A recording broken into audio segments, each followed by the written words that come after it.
David, thank you for joining us. One of the more anticipated interviews of the mother of all talk shows. Thank you for agreeing to talk with us. We wanted to get your in-depth analysis of the situation in Nigeria. But first, can you clear something up? Was I unfair on Tinubu when I described him as a bag man? I actually think you didn't go far enough. So as you may know, I'm the journalist who is basically responsible for putting this story out into the public domain. More recently, there was a story that I published last year on this issue, which became the basis for all of this. And in that story, the headline of the story is actually "From Drug Lord to Presidential Candidate." I described him as a drug lord. I think that's a fair description based on the evidence that is available. So calling him a bad man is actually a bit tame, because it implies that there is still some sort of separation between him and the drug trade. Okay, he wasn't actually directly involved in handling heroin, he just handled the money. But actually, that's not what the evidence says at all. If you actually read through the court papers, it becomes very clear that this person was intimately involved in the heroin trade in Chicago. For whatever reason, the U.S. authorities have chosen to sit on their hands. And I guess we'll come to that later in the show anyway. Yes. So how does such a man, even if he was just a bag man, but worse if he was more, how does such a man end up as the president of a mighty country like Nigeria? Short answer, he doesn't, or he's not supposed to. But I guess we live in very unusual times. We live in a time when it's become increasingly clear that certain countries, i.e. the US, are becoming more and more brazen about their willingness to basically set everyone else on fire to keep themselves warm. So in this case, it is increasingly evident. If you've read my story, if you watched my documentary, if you read the reporting by Kit Klarenberg of Grey Zone News, if you read the court documents, if you've done your research, it becomes very clear that this person, who is supposedly sitting in Aso Rock as the president of Nigeria, isn't actually working for Nigeria. We essentially have a U.S. intelligence asset occupying the office of Nigeria's president, and the U.S. authorities are well aware of his history, of his past. I personally am involved in at least 2 legal processes as we speak, trying to force the U.S. authorities to make the contents of his FBI file public, because there is an FBI file on him, and we get tossed around a lot. Due to privacy concerns, we're not going to let you have this information. And it's like, well, this is the president of a sovereign country. So I think we're well past the point of, invoking privacy concerns now, because the foreign policy decisions or the local policy decisions made by this guy potentially affect the lives of 200 million people, even more, as we're seeing now in the case of the war with Niger, which is determined to have potentially an entire quarter of Africa could be going up in flames, because we essentially have a president whom, first of all, was never qualified to run for that office, should never have been on that ballot, legally speaking. And most importantly, we did not vote for him. He did not win the election. And based on the data that the U.S. government itself paid for, the polls that the U.S. government itself, the pre-election polling and research the U.S. government itself paid for, based on the reports that were put out by the EU Observer Commission, it's evidence, it's visible to the blind and audible to the deaf, that not only did this guy not win the election, he wasn't even close. And yet, some of these powerful countries, shall we say, have simply decided that, look, we have foreign policy objectives, we have foreign policy goals, and one of these goals is, for whatever reason, to keep our thumb on West Africa. And the way to keep our thumb on West Africa is to ensure that whoever is in power in Nigeria is someone who is completely supine, completely pliable, someone who essentially can be blackmailed, because that's That's my reading of the situation. So essentially, right now, Nigeria is sovereign in name, but we are essentially under some sort of foreign occupation. That's the way I see it, because the person who is wielding the powers of state as president is not working in the interests of the country. He's not working for us. We didn't put him there. We didn't vote for him, and he's not answering to us. He's answering to Paris. He's answering to DC. London to a lesser extent. He's answering to everyone except us, the 200 million people of Nigeria. So where does that leave us? I mean, who knows? Well, is there extant a legal system in Nigeria that is at least uncompromised to the extent that they will do their duty and reverse what is clearly a kangaroo hijacking of the presidency of a great country? I mean, the ballot rigging and all the rest, all of this is in court. The man, Mr. Obi, who came second, he's pursuing it. Is there any chance of judicial resolution of this matter, or are the people going to have to take to the streets? So I don't believe that the Nigerian judiciary actually has it in them, and the reason I say I don't believe it is it's much more than just a case of ballot rigging, right? This won't be the first Nigerian election to be rigged. The issue here is over and above that, there is a surplus of evidence that makes it very clear that this person should never even have been on the ballot. This is someone whose university degree certificates submitted to the Electoral Commission are obvious forgery. It's an obvious forgery. I did a story on this in November. It's such an obvious forgery. You can actually trace where it came from. It came from a cheap online forgery service called diplomamakers.com. Right? This degree certificate has grammatical errors on it. Right? We took the extraordinary step of actually submitting a subpoena to the supposed university he went to, Chicago State University, for the records of this person known as Bola Tinubu. And the results that came back were at total variance with the things that he submitted to INEC. He submitted a bunch of forgeries, right? So there's controversy over even the basic identity of this person, right? We have an actual criminal here. And this isn't something which just came to light recently. This is something which, as far back as last year, when I did a story on this actually went to court. We actually took this to the Federal High Court in Abuja, that this is a national security problem here. We essentially have someone who we don't even know who this person is, right? All we know about this person is this person used to be a drug dealer. Somehow or the other bought his way into the Nigerian political mainstream. And somehow this person is about to contest an election on the platform of the ruling party. And here is evidence suggesting that this person has committed all kinds of fraud. He's committed identity theft. He has submitted forgeries. He has committed multiple perjuries. And what happened was not a single judge agreed to take on the case. So the case is pretty much just timed out. It just sat at the court. It wasn't assigned to a judge. All the judges ran away. Nobody wanted to touch it. So he ended up running during the election, which he still lost anyway. And then somehow at 4 a.m. when everyone was asleep, he was declared winner.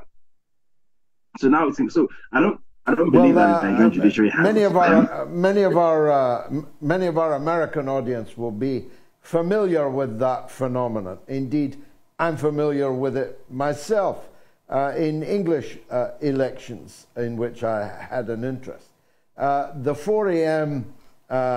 Delivery of just enough ballots to win is one issue. But as you say, that has happened many times in Nigerian politics. I suppose the big question is why the ruling party was reduced to picking him as their nominee. Couldn't they come up with somebody better than him? A drug dealer from Chicago? Well, I guess they were constrained because the political deal, if you like, the political transaction, which brought the former President Buhari, to power, was essentially a temporary merger of two remarkably different political formations. So if you can think of it in terms of, say, 2010 in the UK, because I was in the UK at the time. So the deal that put the Conservative Party in power, where there was the Conservative power, and then there was the I think it was the what it was the Independent Party. What was it called? The liberal Democrats. Yeah, exactly. And no one expected that there would ever be any sort of merger between the two. But there was a partnership, Nick Clegg and David Cameron, and the rest is history. Something similar happened in 2015, where in 2013 actually, where the party now known as the APC was sort of cobbled together, a loose coalition. So it was the CPC, which was like a northern, a northern interest party, and then there was the so-called ACN, the Action Congress, which was a more southwestern party. These two historically are chalk and cheese. But for the purpose of seizing power from the then ruling PDP, they sort of cobbled together a coalition. And I guess the deal was, okay, that's Buhari from the CPC, you get to rule for 8 years, right? And then after you, it's going to be my turn, since I'm the one making this possible. I'm the one putting up the money, because he has endless amounts of money. Obviously, we have an idea of where that money comes from. I'm putting up the money. I'm making all of this possible. I have the international connections, because he's deeply connected with, for whatever reason, with the democratic establishment in the US. As if you read my story, I'm sure he's deeply connected with Hillary Clinton via his good friend Gilbert Chagoury. So he has all these international connections. In fact, the campaign manager that ran Buhari's campaign in 2015 was none other than David Axelrod, the same guy who ran Obama's campaign. So he has all these international connections. He has all this money. So he essentially made Buhari the president on the assumption that after 8 years it's going to be his turn. And that's exactly what happened. So essentially, the entire country of Nigeria, all 200 million human beings, was essentially the subject of a trade between this guy and a political formation in the north. That, okay, if you give me this thing, if you come into a coalition with me, I'm going to let you have 8 years. And after that, I get to be president. In fact, it's no coincidence that his campaign tagline, and this was literal, this is unironical, you can confirm this from any Nigerian you speak to. His campaign tagline was Emi Lokan, which, if you translate that to English, it literally means it's my turn. That was his campaign tagline. And, that was very unironic. He actually meant that it's his turn. So his entire thing was, well, I gave you people the presidency for 8 years. Now it's your turn to reward me for giving you this thing. So it's my turn, essentially. So that's unfortunately, that's the level of Nigerian politics. There's no ideology. It's just horse trading, and that's it.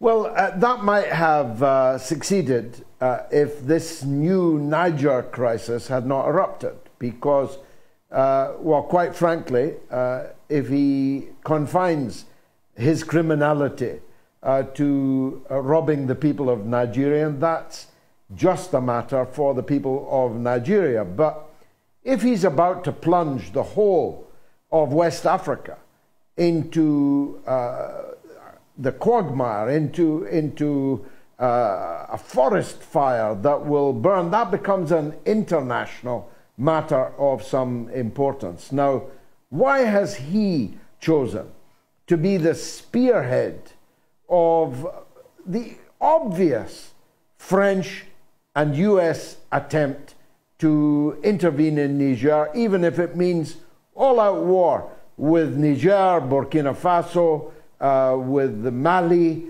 and who knows where else? And will the Nigerians put up with that?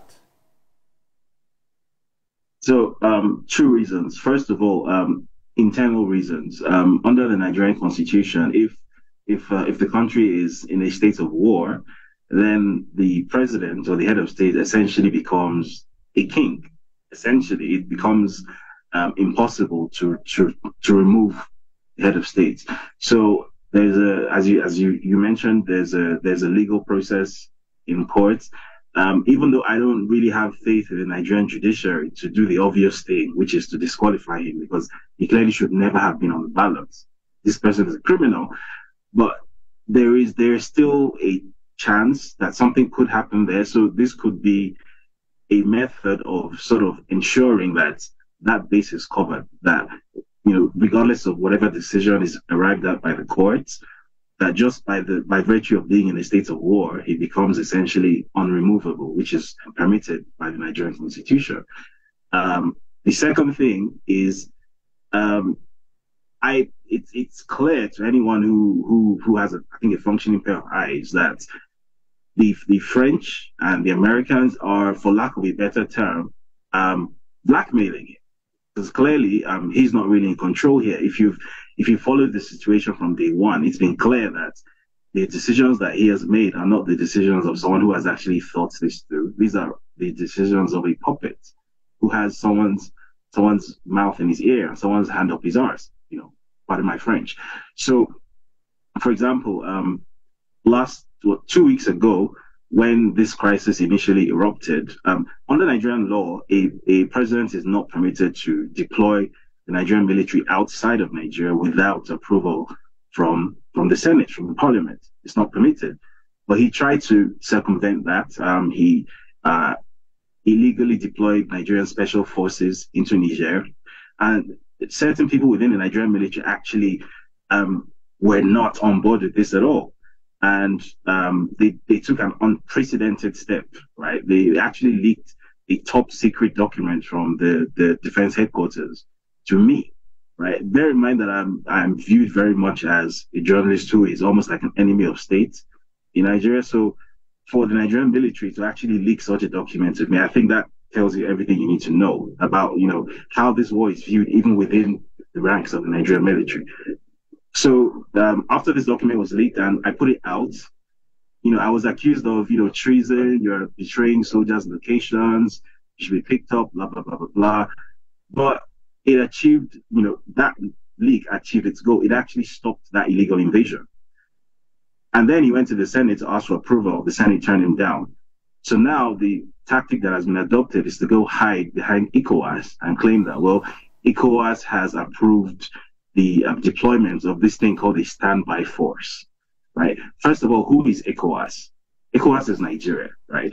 So it's like saying, I don't know, if you're talking about the UK, right? And say there's something relating to football in the UK and you say, the British team. No, there's England, which is by far the dominant force, and then there's Wales and Scotland and Northern Ireland, but England is the dominant force. It's a similar thing within ECOWAS. There is no such thing as ECOWAS in the real sense of it. There is Nigeria. Every single time that there has been a military intervention by ECOWAS, it's essentially been the Nigerian military being deployed. So that's like the latest attempt to sort of end run the refusal by the Nigerian parliament to grant him his war, because he obviously desperately wants this war. And the sheer amount of desperation that is being displayed here makes it clear to me that this isn't something that came out of his own head, right? And the noises coming out of Paris and Washington, D.C. just make this all the more obvious. You essentially have President Macron almost issuing edicts. For many years, the French have sort of tried to mask their openly colonial positioning within West Africa. I remember sometime in 2020, I personally even wrote an article in the Africa Report where I essentially pushed back on the idea that the French have direct colonial control of Africa. I critiqued the idea, right?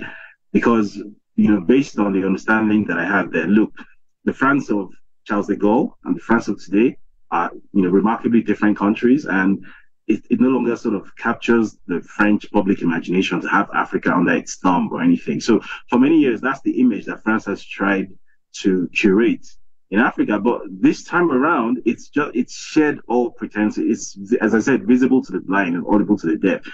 It's almost like, Macron screaming at Nigeria that, hey, go get me back my territory, and it's like, hey, Niger is a sovereign independent country, isn't it?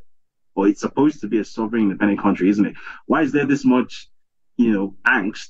Because they essentially said, go home, we don't want you anymore.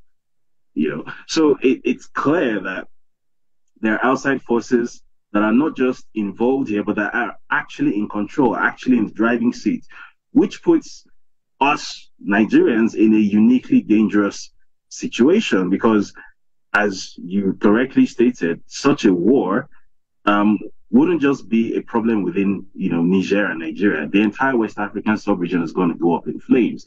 You've mentioned that the Malians, the Burkinabes, the Guineans have already, signaled their support for Niger. Algeria has already sent a signal that it's going to stand with Niger as well. So potentially you could end up having an entire belt of chaos across the Sahel. Right? Sudan is currently in chaos. Ethiopia and Eritrea are currently having issues. And as they're coming west, you're seeing that potential for an entire band of chaos. And the Russians are somewhere in amidst all of this, allegedly, and they also have an interest in this somewhere too. So ultimately, regardless of what happens or does not happen to the US and French interests in the region, we are the ones who are going to suffer the consequences. And this is why I've taken such personal interest in this issue. This isn't just some airy-fairy political discourse, right? This is something that's going to have real on-the-ground consequences. The Nigerian border with Niger is over 1,000 kilometers long. It's the longest single land border that Nigeria has. The distinction between Nigerians and Nigerians is almost impossible to make because, again, that border was drawn on Wilhelmstrasse in Berlin, right? It's not a border that actually makes any sense. It's just a line in the sand that was drawn at the Berlin Conference.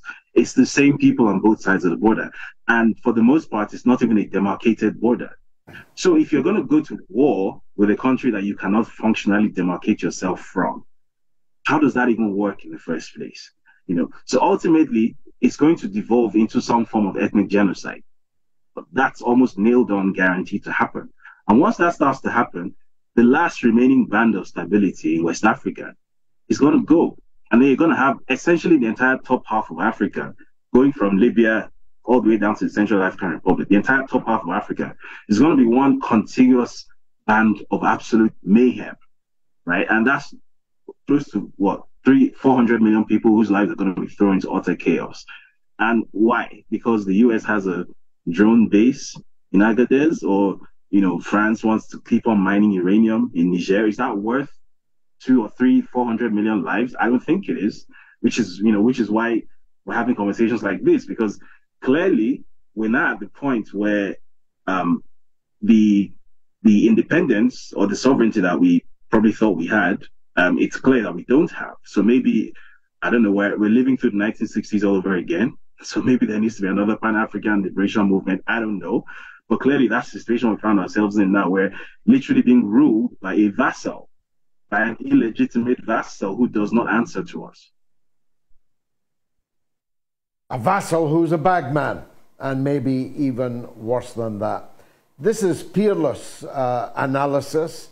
For those who are not already following you, and a very large number of people are, what's the best way to keep up to date with your thinking, your reportage on this matter? Right. So my platform is called West Africa Weekly. So that's westafricaweekly.substack.com. I also have a documentary channel on YouTube. It's called West Africa Weekly. And then you can find me on social media. It's my name, David Hundeyin. It's just there. So that's pretty much easy to find.